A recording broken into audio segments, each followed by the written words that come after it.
It's Cotswold venison, chicory, squash and aubergine. Bit of pyromaniac, I think. Even when I was a kid, I just loved fire. Using a bit of red as well. Yeah. Oh.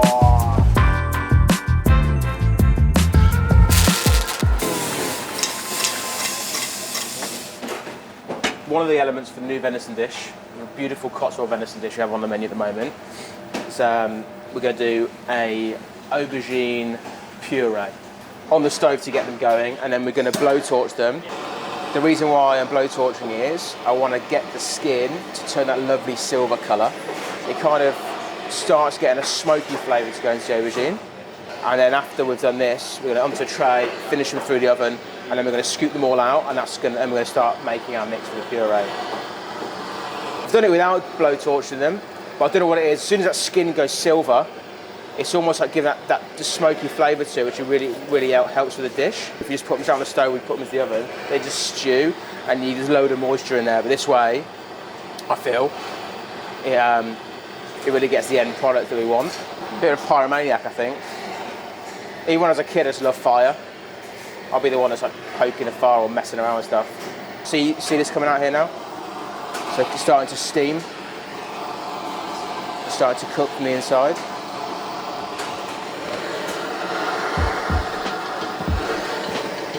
And into a tray and into the oven, and then we'll come back. Put that one in there. Just gonna fill this one out really. Oven or grill on these?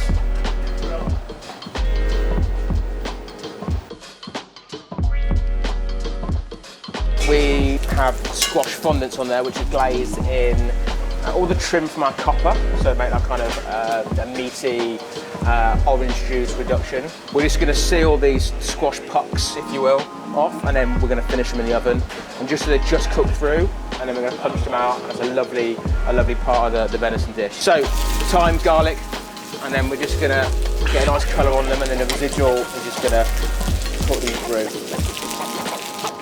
Just a little bit of colour on those. We're not going mental. When they come out, we're going to season the tray and let them rest. The residual heat will finish them off. Squash is an interesting one. You don't want it to go, to fall apart. It'd be like mush, and also it's a very fine line when it's cooked and when it's absolutely not. So I say they're gently roasted first of all, just to get them going, and then leave them up here. We're going to keep roasting them all off. Season them up. Smells lovely. Make the boys do the rest. Smells lovely. What's that? Make the guys do the rest? Yeah. Yeah, they have nothing to do otherwise. So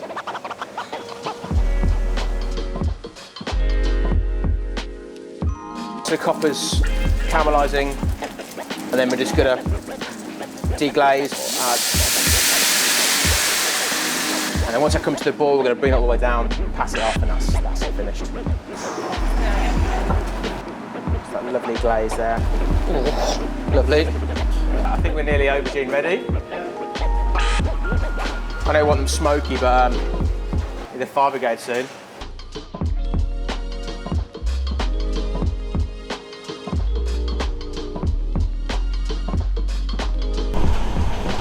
Release the slight excess liquid that we don't really want to put in the puree because it'll make it too thin and runny. So this is the chicory jam for the venison dish. So we just cut up the trimmings off the chicory. We're using a bit of red as well. Yeah. Oh, bitter on bitter. And then we'll coat them all in ice and sugar, caramelise them in a really hot pan, and then add a load of orange juice, and then cook it right the way down. So blowtorch aubergines. We're going to blend them with garlic, tahini, so sesame paste, and cayenne, some salt, lemon juice, and then we're going to finish it with mixing in our creme fraiche.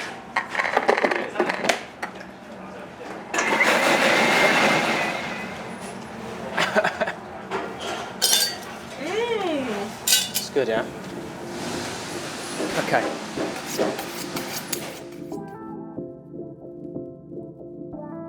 Just the loin of the venison.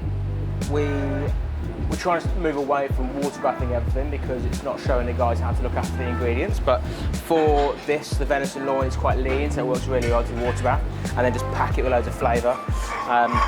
So we've water bathed it here. We've been in there for about 15-20 minutes, 53 degrees, and then we're just gonna really heavily seal it.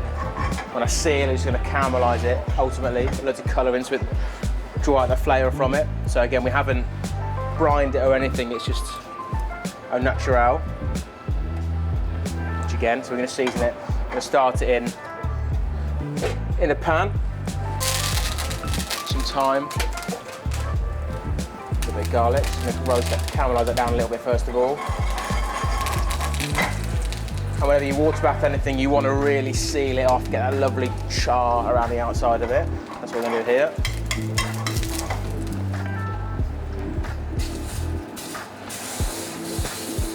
Going to go in. I'm going to put a little bit of butter in there as well.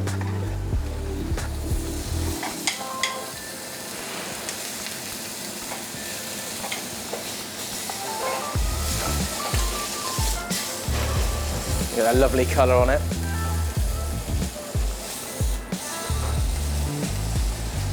Touch more butter. You don't want it to burn, you want just these nice noisettes. All the hard work's done in prepping it, looking after it, and then finishing it in service should be nice and easy, nice and straightforward.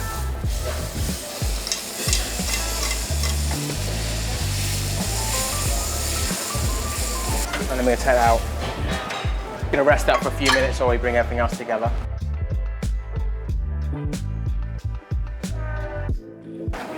So we roasted the squash and then we're reheating it in that beautiful reduction.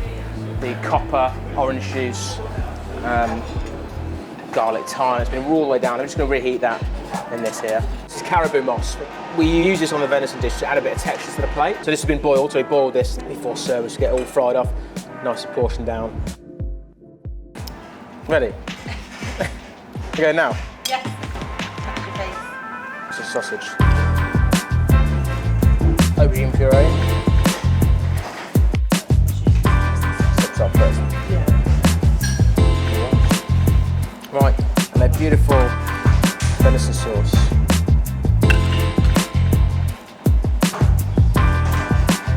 Yummy, banging season. Just echoes everything about what's going on around us at the moment.